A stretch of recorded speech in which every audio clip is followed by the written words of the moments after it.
Supposed to be an interactive program. Please feel free to interrupt, ask questions. There are no wrong questions. And I believe this meeting is being recorded, right, Mohammed? Yes, it is. It is being recorded. Okay, hello. So a little bit of my own introduction. My name is Dr. Arjyal. I'm a psychiatrist and a sleep specialist, board certified in both. I live in North Carolina. I am an international medical graduate myself. I came all the way from Nepal, and I did my, medical schools from Pakistan. So I'm very fluent in Urdu as well. I came to United States in 2008. So I started my journey. I have been in academia. I have been a faculty of Duke University, and I left last 1.5 years ago to start my own practice, Bliss, Sleep and Psychiatry. My practice is now licensed in 5 states, including the state of North Carolina, where I am. And I also have a coaching program, Bliss Wellness and Coaching. And this is geared towards international medical graduates. We provide an opportunity to do, sleep elective. And then there are other perks of the program. So we'll kind of talk about it, and I'll also go over what your journey would be like as an international medical graduate in the United States. And whatever we cannot cover today, then of course, there's the whole elective program where we'd go over that in detail. So this is just an overview. And I will also leave my contact information in this. So please do not hesitate to reach out if you have any questions. Okay. So again, a sleep medicine and psychiatry program. So I am running the program. I'm the owner of Bliss Wellness and Coaching. We offer in-person and televisit both. In-person if you are in the state of North Carolina, and video appointment if you are outside North Carolina or even outside United States. So you can just kind of, join from technically from a different state or a different country as well, but you will not be able to make any clinical decisions. I will be making those decisions. You will be observers and you will be learners. So just to kind of go over all this, the overview. So first of all, like we'd go over some philosophy of the program. I'll brag a little bit about me. We'll talk about the structure of the program, and we'll talk about what the foundations of sleep medicine are and the core competencies and so on and so forth. We'll just kind of go. I'm just being mindful of the time, okay? And then we'll go over in detail about all these, and whatever, again, we cannot cover today, we'll definitely cover in the elective, because this is a whole, overview of the rotation and all of that. Okay, so a little bit about me. Again, I am, I have dedicated years in education. I love clinical medicine, but I love teaching as well. And I have had the honor of teaching international medical graduates. I've had the honor of teaching medical students, residents, fellows while I was a faculty in my coaching program. I have a lot of, different, from different walks of life. I have international medical graduates. I have high school students from the United States who are planning their way into medical school in the United States, which was a surprise even for me, but they're interested in learning and they're very dedicated. So I have students from different walks of life, as you can probably see. What is this observership? It is a structured mentorship-driven clinical program for international medical graduates, because when I started Bliss Wellness and Coaching, this was my focus.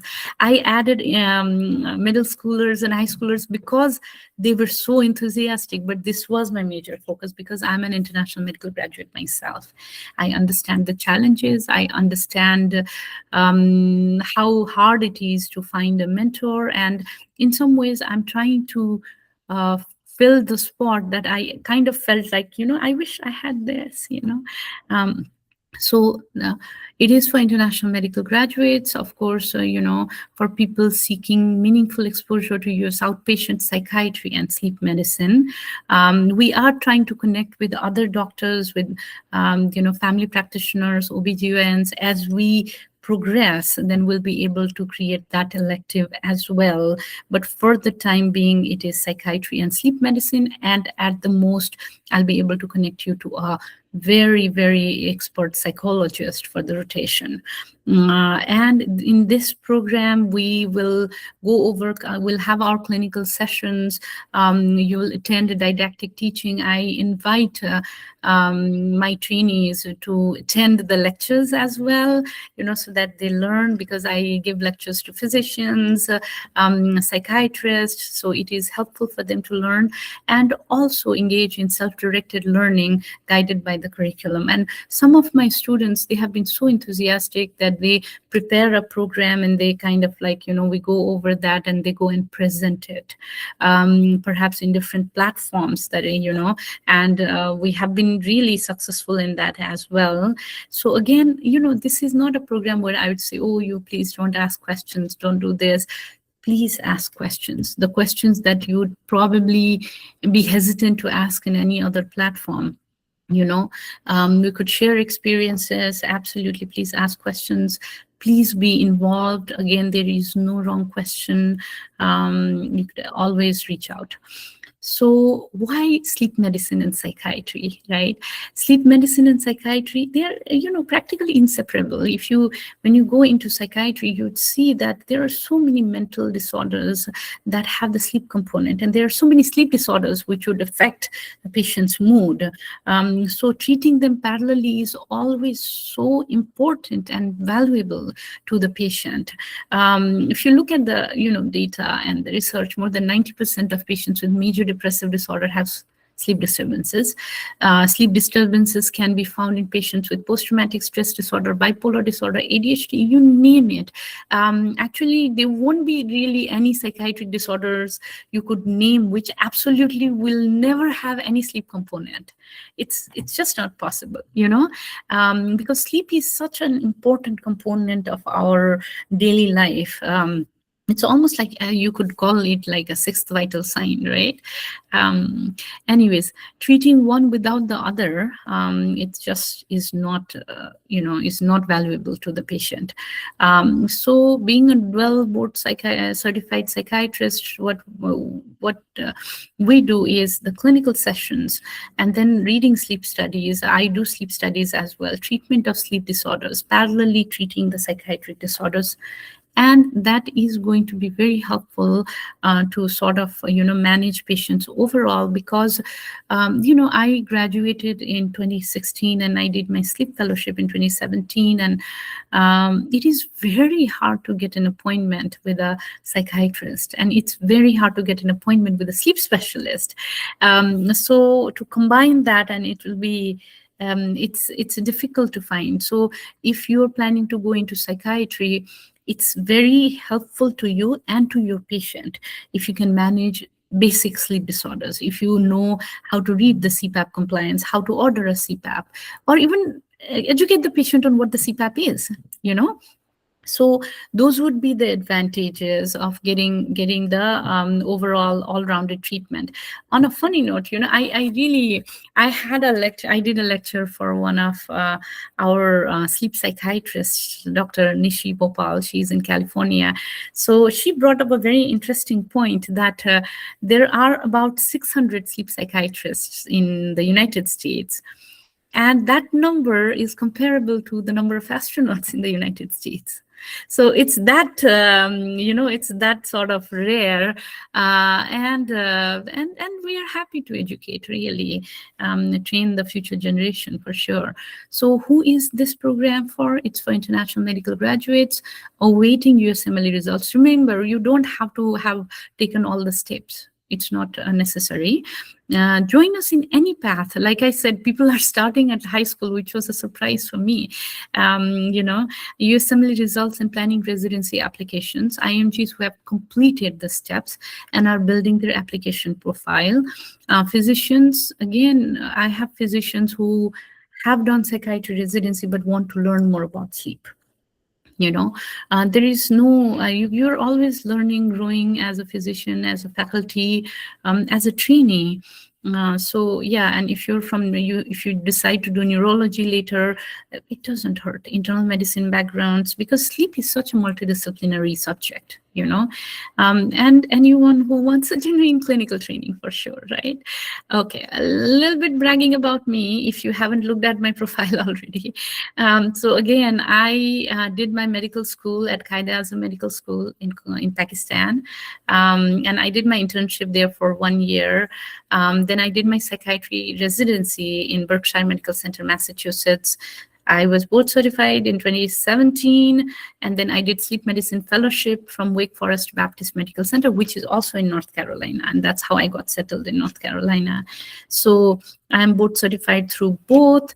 I worked as an assistant professor in Duke University from 2017 to 2024, and then started my own practice. I'm very involved with North Carolina Psychiatric Association, and that's something that we're looking into, to like how do we involve international medical graduates in publishing, having them present at NCPA meetings. How can we make that happen? So we're talking about that as well. I've worked in like several nonprofit organizations, so I will probably spare you of the whole detail, but these are like the language spokens and all that. But let me talk to you about the program structure. And during this time, please feel free to interrupt, ask me question if you have, okay? And this, this is a curriculum we created, but it is, what I would say is I very much work with individuals, with their scenario. And I also work with you, see if you have a rotation lined up, which is inpatient psychiatry, I wouldn't want to kind of, so I'd work with you, bottom line. And also one thing that I want to make clear, I should have probably made it clear in the beginning, is my coaching practice, coaching is an independent coaching. I am not affiliated with any university hospital. So I just want to make it very clear. And I should have made it very clear in the beginning as well.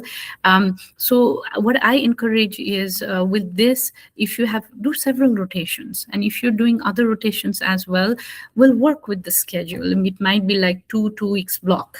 Might not be 4 weeks block, but I'd very much like to know a bit in advance, so that my scheduler can work with you in advance, with all that. But anyways, we're here to help you succeed. Please remember that. Okay, we're here to see you match, and we're here to see you be in touch and see you thrive. I have several residents who text me and say, hey, this is what I'm doing now. I'm doing fellowship. And it's really heartening. It's amazing to see that. But anyways, so we have a 4-week track, again, 8-week track. Bottom line is, what we do is residency orientation first. And then what we will do is I'll get you either in person or virtual. You will rotate with me in my clinic. And then when we don't have patients, or when we are not seeing patients, we are going to go over the cases. I'll ask you to read as much, learn as much, because this is an opportunity for you to know about sleep psychiatry, right? Ask questions, we'll go over clinical cases, the complexities of those. And then there is a separate branch. And the branch is about residency orientation. What happens? How do you get there? Preparing yourself, you mentally, how to kind of, prepare yourself for residency. ERAS and match strategy sessions. We will have personal statement workshop. My students have also done research and QI projects. They have presented. So I will be very much, in support of what you want to do. And as I said, even through different organizations, we are looking to see if we can create more platforms for you. So as we progress, I'll definitely let you know, but don't hesitate to look up and create opportunities for yourself, okay? I'm here to help, but if you come and say, hey, Dr. Arjyal, there is a conference happening, and this is the deadline, and this is what I have created, this is my draft, can you look at it? By all means, okay? But that's something that you'd have to kind of work also. look towards creating more opportunities to present. Okay, and we're here to help. Um, in the end, what you'll get a very nice certificate of completion, okay, that you have completed, and letter of recommendation. As long as you attend with me, you're willing to learn, enthusiastic, absolutely you will get letter of recommendation. But also be cautious that you cannot just enroll and not be present. Okay, you will have to be present. And if you have any, suppose like emergencies or any things that hey, I have to go for interview, I will understand that. Hey, I have this and I have a family emergency, can I not be present? I'm sick, I cannot be present. I will understand that. But to a great extent, there has to be some enthusiasm, learning, right? And I think it's fair enough. So that's that. Okay, here. So what do we talk about? We'll talk about the Sleep Medicine Foundation, the physiology of sleep, basic physiology, insomnia, sleep apnea, which is a very, very, very common sleep disorder. No matter where you want to apply, whichever field, you cannot escape this. It is so common. Narcolepsy is a disorder of sleepiness, which is kind of rare, but still is. It's something that you'd want to refer to a sleep specialist. And to a great extent, if you know what not to do, also helps, right? In clinical medicine, see, it's very important to know what to do, but also what not to do, so that you don't put the patient at harm's way, right? So parasomnias, which means abnormal sleep behavior, a different circadian rhythm disorder, restless legs. The core of psychiatry will include talking about mood disorders like anxiety, depression, trauma, how it affects sleep, obsessive compulsive disorder, ADHD, psychopharmacology, which will be a huge part of what we do, and mental status exam. And if I just add, we do risk assessment as well, different levels of care coordination, all of that. Clinical skills, how to document. And believe me when I say this, I wish I had prepared more for this. How to document different EMRs, how to navigate. It will make your life so much easier when you start residency, if you have a preliminary idea of what to do. And again, residency orientation and preparation for that, right? So, okay. So I will spare you of all the details of this. So we'll talk about sleep physiology, talk about insomnia disorder, obstructive sleep apnea, hypersomnolence. So basically going through the clinical part, right? Parasomnia, circadian rhythm disorders, restless leg syndrome, all movement disorders, psychiatric interview. So how to conduct a psychiatric interview, right? What to do, what not to do, mental status exam, risk assessment. This is extremely important as a primary care physician, as a psychiatrist, as an internal medicine doctor. We'll talk about what major depressive disorder looks like. How is it different from bipolar disorder? What is the management? What to do? How does screening look like? How does the management look like? Bipolar spectrum, anxiety disorder, trauma and stress-related disorders, obsessive compulsive disorder, adult ADHD, and other disorders. I am an adult psychiatrist, so I see adults. But as a sleep specialist, I do see children 5 and above. So during your rotation, if it so happens that I'm seeing children for parasomnias, you'll get to have that experience as well. Okay, psychopharmacology principles. So talking about all the the receptors, how they work, how to taper off medications, all of the above, right? Or prescribed medications for that matter. Okay. So in module C, what we'll talk about is how do they overlap, sleep and psychiatry? How does that overlap? And how do we tease them apart in history? Mental status examination, physical examination, if the patient is seen in person. And then how do we treat, which one to treat first, what not to do, what would be the safety factors that we talk about with the patients. And remember, when you take history from a patient, it is very important that we also take history from the sleep partner, because the bed partner also will be able to add invaluable insight to what's going on. As given as simple as snoring, right? Medications and sleep, which medications to use, what effects do they have? what not to do again, how to taper off it if needed, what would be the safe way to taper off the medication, what is cognitive behavioral therapy for insomnia, when to use it. So we'll discuss all of that. Then clinical approach to comorbid cases, we will also talk about the scales. So what are the scales that we are using in clinical practice? How do we administer them? What are the pros and cons? So we'll talk about that as well. And the clinical observership. I mean, this is more like a basic thing, right? Like maintaining a professional attire, observing. We do not encourage that you give clinical advice, because clinical decision making is for the physician.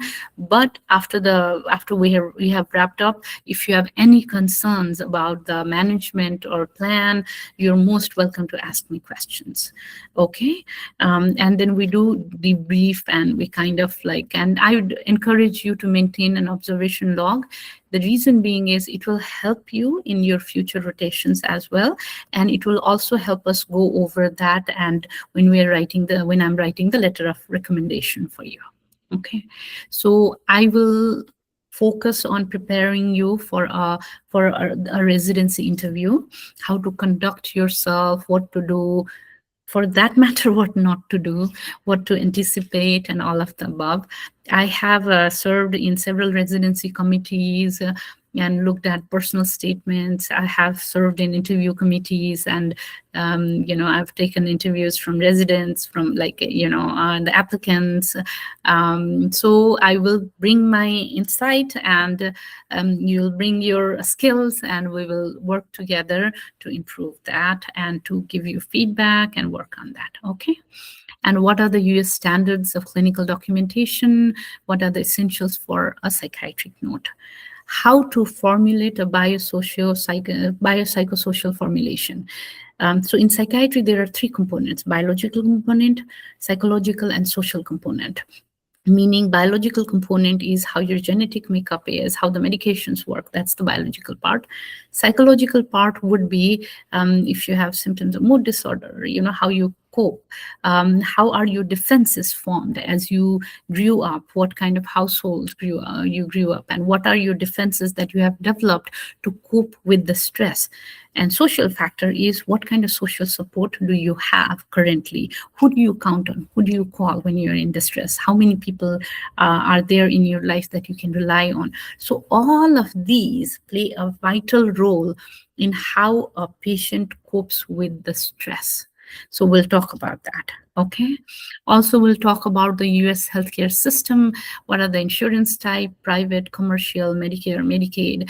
This will be invaluable when you're going into private practice versus academia versus mixed. No matter what career path you choose, this kind of information: what is a prior authorization, how does the outpatient workflow look like, what does the ER workflow look like, and different kinds of what is Mental Health Parity Act. And see, legally things might change, state laws and regulations do change over time, and that will be subject to at the current moment when you practice. But this is the overall structure that we can go over depending on how long you are in the rotation with me, and also will focus differently depending on how the interests are. Okay. So preparing for residency. So we'll look at ACGME core competencies: patient care, medical knowledge, practice-based learning, interpersonal communication, our biases, professionalism, system-based practice. So we'll talk about all of this. Okay. Strategy for international medical graduate. So step one, this you probably know better than me, but we will talk about like what is important to match into a residency program. Okay, in detail. We'll dedicate a few sessions to this because it is very important. So step one, step two, CK, and step three, when to take, when not to take, what to do. And score strategy, getting ECFMG certification, and all of that. So how do you build a competitive application? First and foremost, focus on the scores. Okay? But by any chance, your scores are low, what is done, right? Then you focus on other things. Don't be discouraged. It's not like, you won't match, but you have to then focus on other parts also more, right? US clinical experience is absolutely valuable, absolutely valuable. And I'm not just saying in my clinic. It is absolutely valuable when you do inpatient rotations, you do substance abuse clinic, other outpatient partial hospital program. It will absolutely be very, very valuable. Letters of recommendations are very valuable. One thing I would add, if you are applying for psychiatry or any other field, show the commitment. And how do you show the commitment? Work in the same, build your track. Don't work 1 month in surgery, 1 month in internal medicine, the third month in emergency medicine. So make a decision very clearly and create your clinical pathway that way, so that if I am the program director and I'm taking a look at your residency application, I would be like, okay, this person has worked like for this many number of months in mental health. They really have a passion for psychiatry. Versus if you have done like 4 or 5 rotations, which is great for clinical experience, but in some ways, then it keeps the other person thinking like, okay, have they made their mind for psychiatry? What exactly is their thought process? So you don't want to confuse them. So please make up your mind, have the clarity before you apply. Okay, because it is very competitive anyway. So you don't want to be just sort of wasting your time and energy in so many different fields. Then you don't build a solid application in any of the fields, and that really doesn't go in your favor, really. A personal statement, we will have a session on how to write your personal statement, what to do, what not to do. Okay. And we have also encouraged people to go over the ERAS application. Again, remember, all of this is volunteer. You can choose to have a rotation with me and choose to say, hey, I will do everything myself, which is definitely your choice.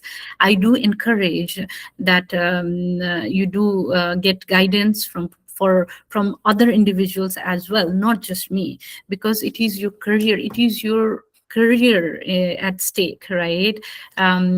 So it doesn't hurt to get help from me. It doesn't hurt to get help from other doctors, really. So yeah, absolutely. But if you want to do it on your own, it's a choice too, because I know, people are really well informed now, because there's a lot of information in hand, right? But what we bring to the table is our experience. And kind of like say, okay, this probably. And when I did my application, I at least sent my personal statements to 3 or 4 people, got their feedback, and made changes, really, because they brought very invaluable insight, and they could see from the place that where I probably was not able to at that point of time, and it helped me, um, and understanding the process of the match. Again, there is no wrong question. You're welcome to ask me questions. And if I do not have the answer, what we could do is I could really get it through my physician colleagues as well. And we'll go over interview preparation. Again, what are the common interview questions? We'll dedicate some session to this, okay? So again, the observership is in person versus tele. If you are in the state of North Carolina, then you can observe me in person. But this is how my clinic is structured, sorry. The schedules would be 80% tele and 20% in person anyway, because I see patients who are either sleep deprived, are very sleepy, who I'm asking them not to drive. And North Carolina itself is a big state. So just driving here sometimes might take 3 hours, depending on where they are. So a lot of my patients are through tele anyway. And absolutely important point, couple of important points. So far, we do not sponsor visa. So you will either have to be here, or you'll have to acknowledge that you're in a different state or a country, and then observe me virtually. Also, the second point I want to reiterate is patient's consent is absolutely important. For each individual patient, I ask them, do you want a trainee? And most of the times patients are okay. Sometimes if they refuse, then that is a no-no. If a patient says no, then I just politely say, okay, sorry, but for this session, you won't be able to join. So that's how it is. And I think that's how it should be, because we respect patients' consent above everything else. Okay. So in person, tele, and I mean, of course, the tele requirement, you should have an internet connection, you should have a device that you could kind of join, and, I should be able to. But again, see, if one day you have a technical error, am I going to say, oh my God, why didn't you do that? No. We're all humans. Errors happen. Technical errors happen. I mean, I had it yesterday, actually. My audio was not working. So it's all good, as long as, like, you just let me know. Just let me know, hey, it's not working. I might not be able to join today or the first half of the day, which is okay. Okay. So in the end, I will give you a certificate of completion and letter of recommendation. And most importantly, so again, these are the recommended textbooks and study sources. And I know this program is being recorded, so please feel free to share it with your colleagues. And see, the most important thing I will say in the end is, it is not just a program where, when I had a vision of creating this is not just a program where you'd come, work for 4 weeks with me, and then just go. You are welcome to keep in touch with me. We get in, situations all the time where we feel like we need a mentor. um, uh, and a lot of my residents, they do keep in touch with me. So I'll encourage you to do that. Together we can form the community where we are supporting each other, basically. So I'll just say, talk to you about this program policies and code of conduct. So again, like I said, attendance, you should come. If you can't come, then just at least let me know. And there should be some dedication to teaching, learning, right? Ask me questions. And remember, this is to support you and your residency application. So if you think a project will be helpful, let me know in the beginning. Okay. And then look for opportunities. I'll be happy to go over your project. I'll be happy to give you feedback. I'll be happy to edit it, see what is best for you, and then include that in the letter of recommendation, because you have worked so hard on it. So remember that. Of course, HIPAA training, confidentiality, I will ask you to sign a few documents saying, like, the confidentiality agreement and all that, which will be important, right? And of course, professional standards and all that, it is absolutely important. So this is my phone number, and I will be happy to send you my email. If not, Dr. Mohammed, if I could please ask you to share my office email as well, the one that we have been communicating through to everybody. I'd appreciate that. Any questions? Yeah, sure. We will be sharing this information, of course. Dr. Arjyal, thank you very much. That was an incredible, comprehensive presentation.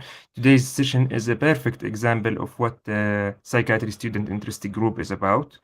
We are constantly working to build a strong foundation for any student interested in psychiatry. Uh, you have particularly covered every point we aimed to address today. I will now open the floor to the audience since the main pathway have been thoroughly explained. This is your chance, guys, to ask about highly specific logistical details, or your individual situations. Feel free to raise your hand and ask. And Dr. Mohammed, may I suggest something? While the question answer sessions are going to be are in progress, can we not record? Can we stop the recording? Because that might give people a chance to ask questions. Yeah, we will cut that part Okay. before publishing. Yeah. Okay. Okay. Just in case you are hesitant to ask, Yeah, we will do whatever it takes. Okay, sounds good. Any questions? While they type their questions or maybe think about it, I have one regarding what exactly will we be seeing in our screens during the virtual electives? So that's a great question. So see, you will be seeing the patient and me actually. So us, and then you will be listening to our conversation, our treatment management, history if it is a new patient, and then we'll go over the plan later on. So there's like maybe camera covering all that up. I'm sorry. There's the camera that covering Yes, all yes, the clip. almost Yeah, yeah. similar to what we're doing now. You Oh, know. yeah, yeah. Yeah, yeah, Yeah, very that's similar great. to this. Yeah, Yes, yes. yeah. So you will be, you'll be in the camera, I'll be in the camera, the patient will be in the camera. So it would be all three of us. And then sometimes patient's family. So what an incredible, access to care with the technology, right? And again, if it is in person, then you just come, and we'll talk about. So once we are done with the patient, right, the patient leaves, and then we both of us would still be in the camera, and then we'll talk about if you have any questions in the same meeting. Yeah, And thank you. That generally, I makes do it. everything clear. Yeah. Sorry. Yeah, and so That makes everything generally I clear. do it through Zoom. So it's a Zoom meeting, and I have a software. So there is a HIPAA compliant software that we use, and I'll be happy to share the link and all that with the patient's consent. That's how it works.